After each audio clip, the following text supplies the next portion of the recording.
Emily's Berry.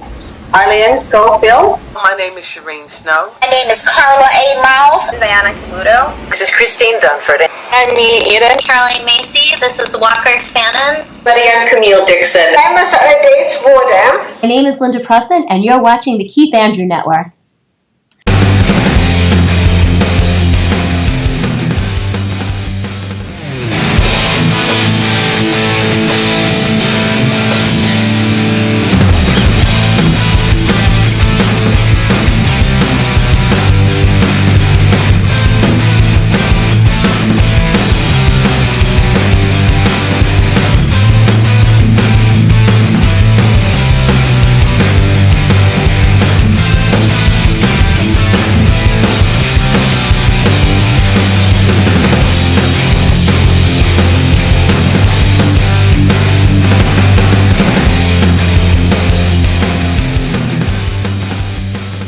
Ladies and gentlemen, welcome to the Keith Andrew Network. I am your host, Keith Andrew. Along here, it's Rich Perrotta. I just want to say thank you for being a guest on my talk show. Thank you for having me. No, it's the honor is all mine. And now, for people who want to know what my talk show is about, the whole point of my talk show is to show people that even with having a learning disability, I can still amount to something. And at the same time, I'm able to turn myself into an example for people out there dealing with any types of learning disabilities and disabilities. But you should never give up, and to prove to people you can still amount to something. Show them that labels do not dictate who you are and who you're going to be. You should prove to them you can still amount to something. So that being said, half hour, 37 minutes of your time. Yes, as much time as you like. And you can ask me anything you want, say anything you want, gloves off. It's uncensored, freedom of speech, freedom of self-expression. And starting off, what can you tell us about yourself? All right. Well, I've been a professional comic book illustrator for over 20 years. My first professional art job, and it was really shot in the dark, was Marvel Comics, and I worked for Marvel Comics for about 10 years as an artist. I think I worked on pretty much every single title with the exception of Fantastic Four, or maybe a couple of others or something like that. But yeah, I had a nice tenure, a decade-long tenure over at Marvel, and then stepped out of the limelight for a little bit, about 5-6 years. Then I decided I wanted to do it again, so I started working for DC Comics for a couple of years. And I was married previously. Unfortunately, I'm divorced. And with that, I decided to finish my education and go back to school, as well as resume being a freelance artist. And I've been working steadily for many independent companies for about 4 years now.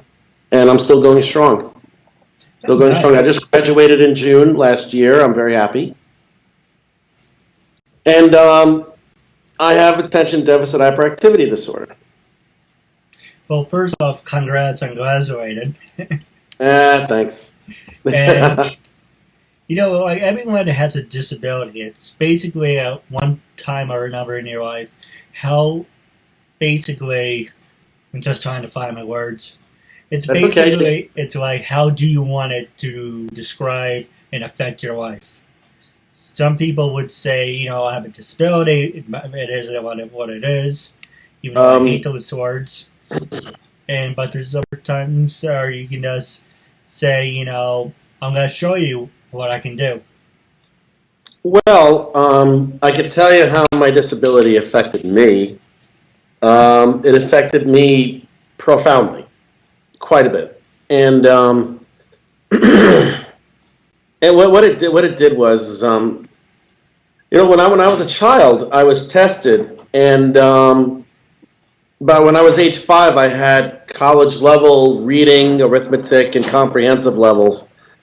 I have a genius level IQ, but I was never able to focus it because of the chemical imbalance that I had in my brain. And I was diagnosed as hyperactive. That was back then. It was back in the 70s when I was a kid. And I had medication for it for a little while, but back then they didn't think that hyperactivity was something that you would live with forever. They thought you grew out of it. And my mother was convinced of that, so we went to the doctors. She told them everything they needed to hear, and I stopped the medication, and that was the worst thing that could have happened to me. I mean, I managed to graduate high school, managed to have jobs, but a lot of times in many social gatherings or anything, or interactions or work or anything, I had great difficulty, and the only thing that was able to save me, essentially from being homeless, was being an artist, and I did very well for Marvel.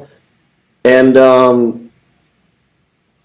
it's like throughout my entire life, and this is the only way that I can really say it, having ADHD is like 1,000 kaleidoscope lights going off at 360 degrees, going about 1,000 miles an hour.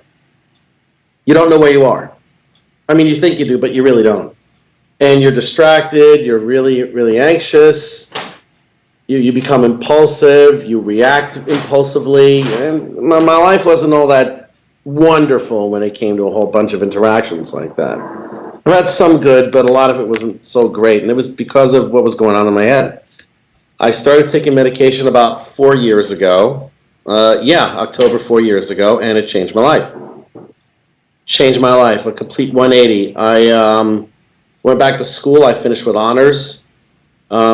I do every single thing in my life I do 1,000 times better. I have confidence, I have intelligence, I can concentrate, and I can pay attention, which is a good thing.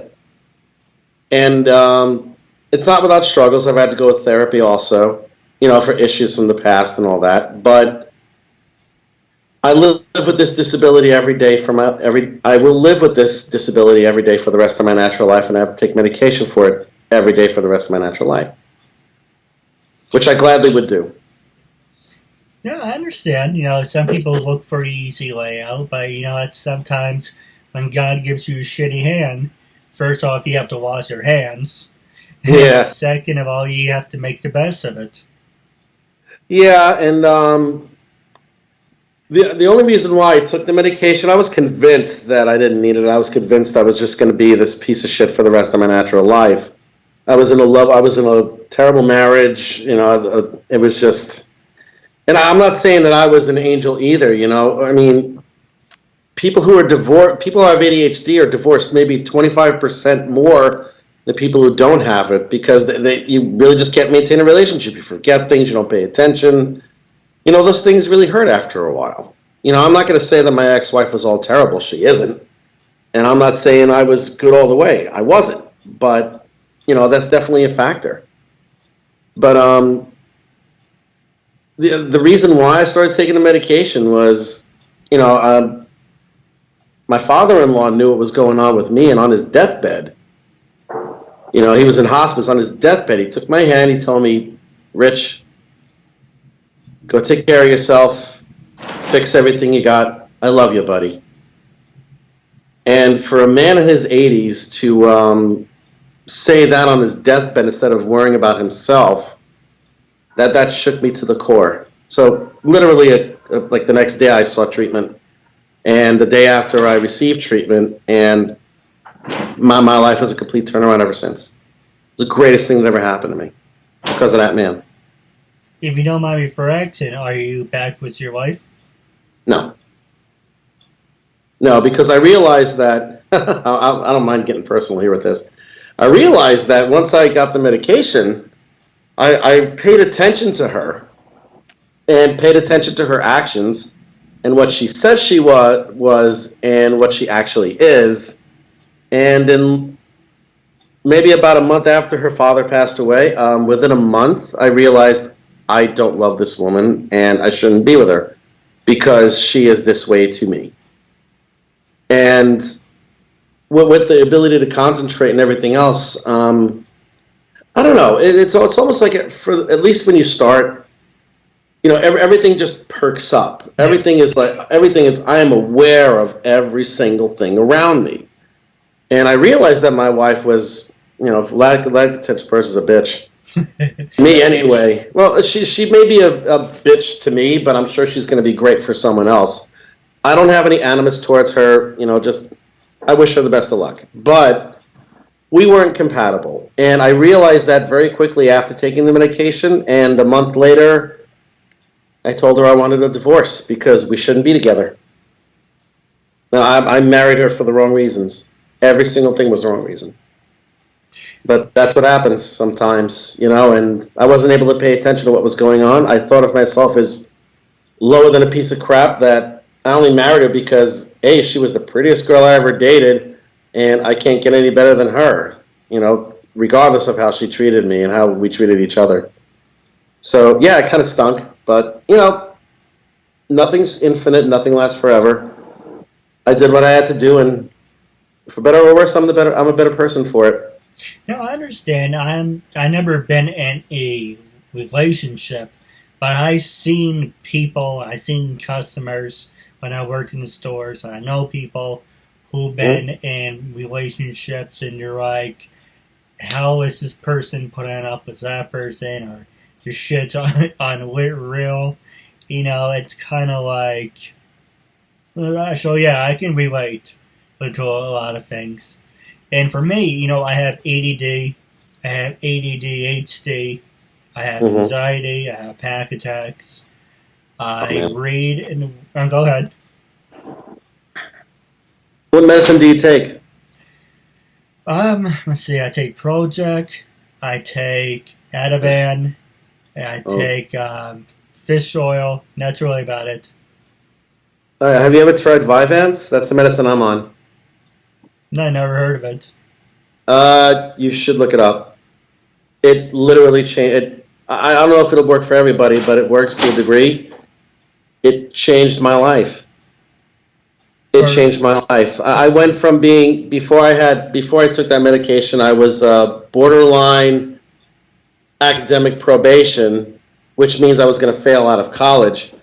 And then when I went back to college after I took the medication, I was on the dean's list for the whole time. And my GPA went from a 2.0 to a 3.0. And I graduated with honors in my department. And I wasn't an art major either. I was an English major. I never wrote anything before, but now all of a sudden I'm able to do all these things. And it's just, you should try it. You should try something like that. I mean, because, can I ask how old you are? 29, going to be 30 in a couple of weeks. All right, I'm 49. I'm 49 years old, and I know I look good. But the point is that, you see, I wish I had that medication at the age you are now. Because at this point, I don't know, I would have been, I don't know where I would have been, but I think I would have been in a much less difficult place. Not so much where I am at difficult now. I mean, I'm doing what I love. I still draw, and I draw so much better than I used to. I love what I do, and I'm happy with my existence right now. I'm always trying to strive, as of course everybody is. But I would have liked to have been more. So if I could talk to you about it after the podcast and let you know what it does. But it's a fantastic medication. It's my Lorenzo's oil. It saved my life. It really What are did. the side effects? I have everything none. in life has side effects. Priapism. Increased awareness. I don't know. Accelerated heart rate a little bit. I mean, there's a whole bunch. You can look at them and everything like that. But no, I don't really have any of those side effects or anything like that. I don't. And I have all the medicine. Maybe it's just me, but I have all the medicine strengths and none of its weaknesses. I'm very lucky, very, very lucky, very fortunate. But yeah, and like I said, I will take that medicine every day for the rest of my life because it makes me me. No, go ahead. I didn't mean to interrupt. No, that's okay. I'm sorry that I interrupted. Please go ahead. The next question I was going to ask you is who influenced you to become an artist, and what company did you enjoy working for more? Did you like Marvel? Apparently you like both Marvel and DC, but after working with both of them and being behind the scenes, who do you think it's the better company to work for? Well, as far as the influence is concerned, I started there's a couple of artists that I knew when I was about 12 or 13 when I started collecting comic books. But my father brought home a Firestorm comic book from DC Comics comic book. That was in like 1973, I think. I don't even know if it was I think it was Firestorm. And he brought home a comic book for me because he was like, here, kid, have a comic book. And I was hooked, But he also brought home a Super Friends coloring book, crayons. So I'm like, all right, sure, why not? So I'm playing with them, and not only do I color inside the lines, which I don't know how many 4-year-olds can actually do that, but I also applied shading. I also applied a little bit of definition here and there. I was like, yeah, I'm pretty good at this. And I started drawing my own little comic strips. I read the funny papers, and I started doing my own little comic strips. I made my own little animation flip books when I was like 7. And by then I realized I had an aptitude for drawing, especially when it comes to memory a little bit. I was able to draw the contiguous United States just by memory. Like all the states and all the borders, and I would be able to do it from one end to the other without any type of difficulty. And it was just... I was a savant, I guess? I don't know. For all I know, I could have some form of Asperger's or something. As far as I know, I have ADHD.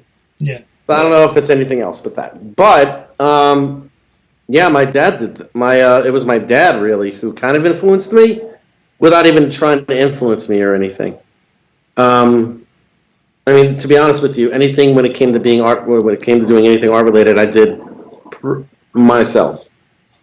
Like, no one helped me out with that. I did all that by myself with ADHD. That's how dedicated I was to it. But, as far as working for Marvel and DC, it's just doing it in general. I don't have any favorites. I was treated well from both companies. I was compensated very fairly from both companies. I enjoyed a lot of dividends, a lot of perks, a lot of little gifts here and there, and I just had a great time. I don't have a specific character that I love. I don't have a specific company that I love. Just the fact that I can create for a living and get paid for it, not bad. Not bad at all. Yeah, I agree with you. And for a perfect example, those 2 pictures behind you, did you make those? Well, one I did. Let me see if I can... this one over here, I can't take it down, really. This is a poster for a play at the college that I went to.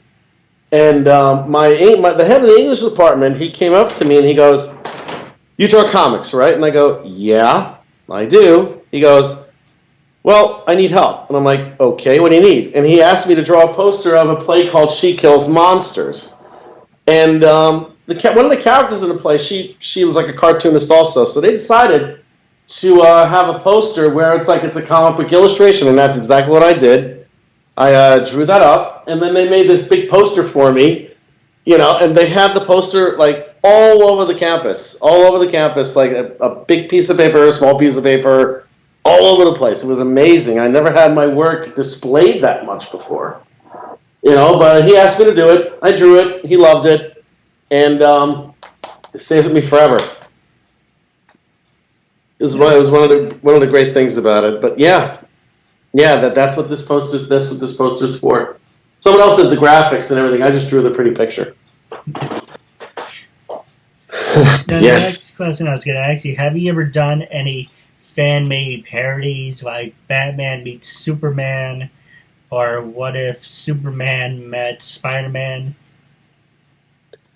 No. What I've done is I've a lot of times whenever I go to conventions, and I'll go to conventions quite a bit. So I get to draw a lot of the characters because I worked on a lot of those characters before. So if you did some professional work on those particular characters, it's an unspoken thing where you do have the right in order to do some sketches or something like that with those particular characters.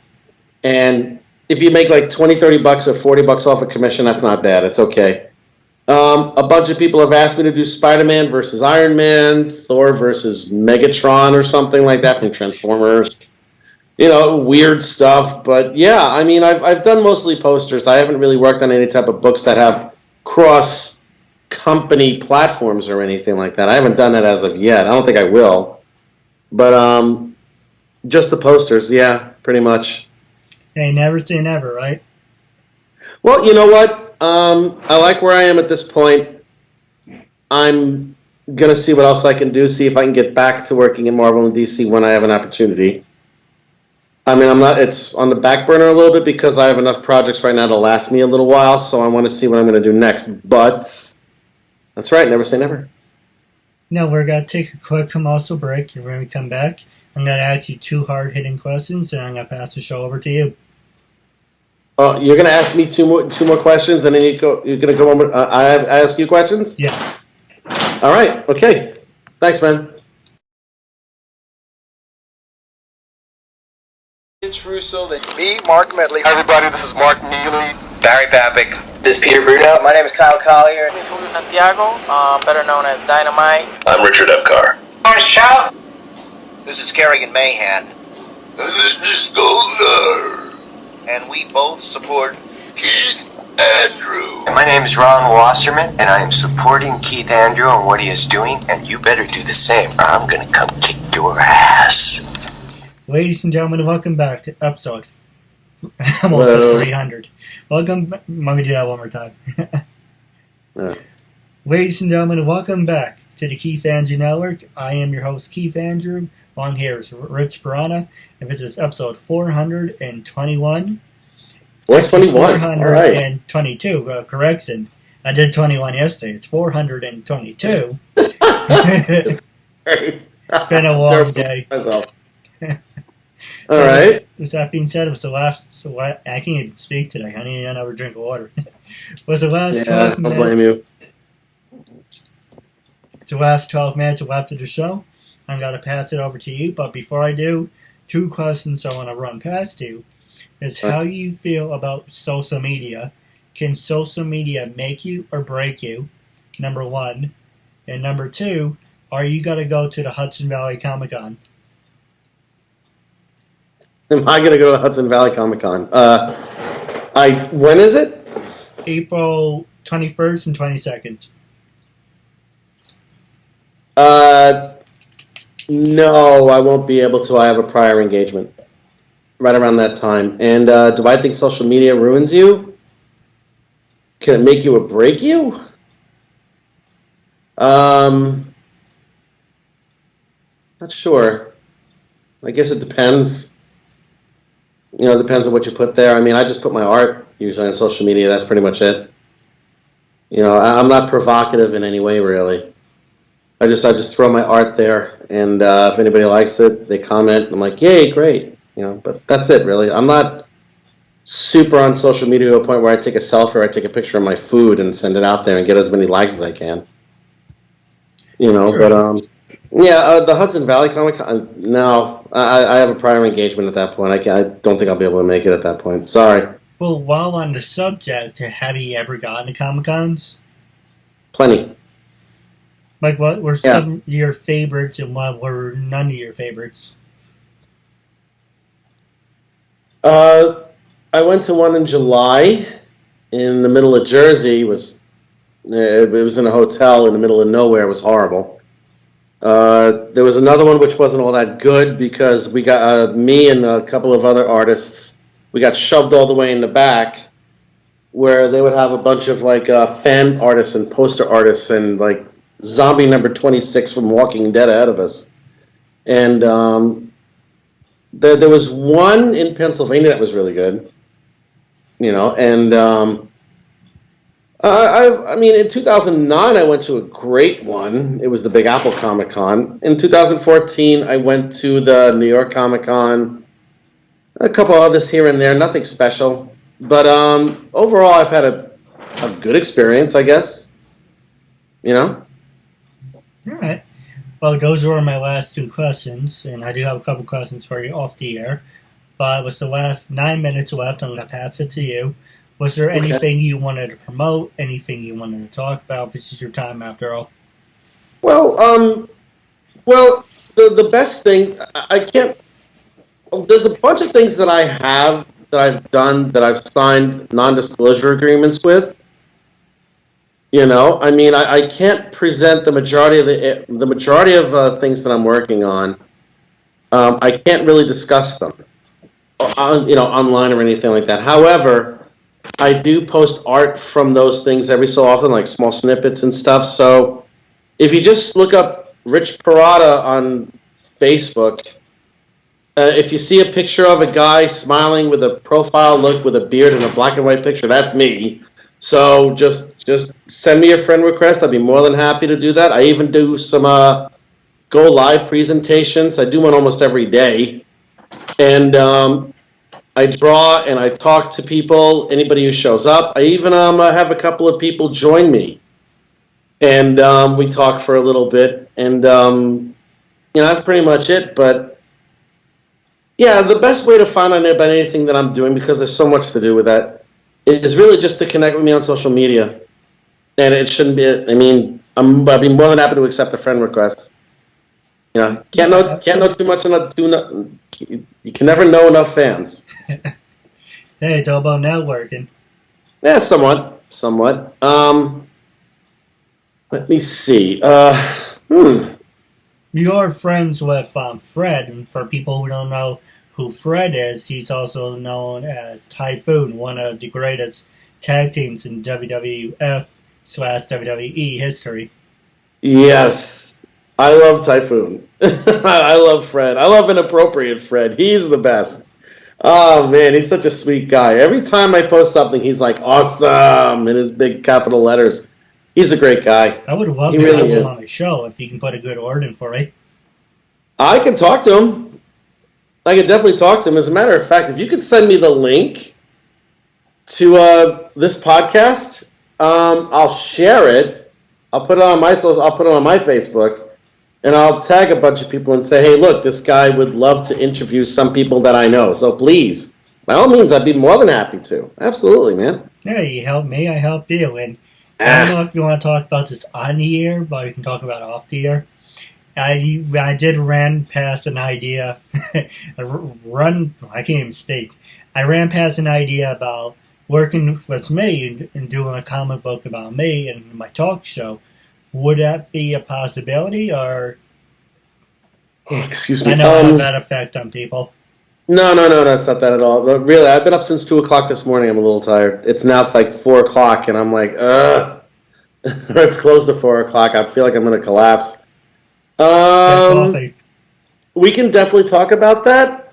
I would like to see how your experiences would be able to be put into a story instead of just like a biography comic or something like that. Like whatever quote-unquote disability you have. I mean, we could definitely work it into a story at some point. I mean, I could figure it out. But yeah, I don't see any reason why not. Now, do you think that will get more people's attention, or do you think I should just do an ordinary book? Personally, I think I would just do if it's going to be a biocomic specifically about you, I would just do a regular book. I would. I mean, I'll do the cover art for you. It's not an issue. It's on me. I appreciate it. I mean, the thing is, when I want to do something, I want to do something special or something that's got to stand out. And, I know a lot of people that write books, but I was thinking about doing like a picture book, but then I was thinking about maybe a comic book that actually just tells a story. That's why I'm trying different things to say, he has an interesting story, but what is the right way of approaching it, if that makes any sense? Well, what I would do, if you're going to do something like that, if you're going to do like a picture book or something like that, what I would do is, let's say you have your story put together in 10 chapters. Yeah. All right. What you can do is you can have an illustration at the beginning of every chapter in an abstract, monochromatic way, describing in a visual way, letting us know your interpretation of what that chapter is supposed to be all about. You know what I'm trying to say? Yes. It's kind of like it's like a novel with a little bit of drawing inside of it, like a graphic novel, but not like every single page. Your story requires reading on a vocabulary level, on a phonetic level. It doesn't really require a lot of pictures on a graphic level. But there are ways to interpret how your chapter is going to go in which it can be drawn and illustrated. So, if anything, that's how I would do it.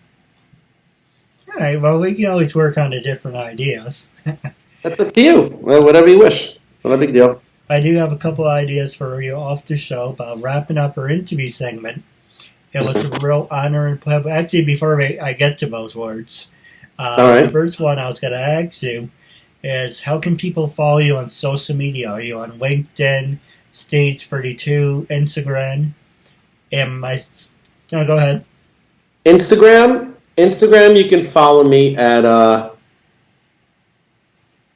Rich Perrotta 1968. That's my Instagram. And on my Facebook, it's just Rich Perrotta. As I mentioned before, it's just Rich Perrotta with a black and white picture of me smiling with a beard profile.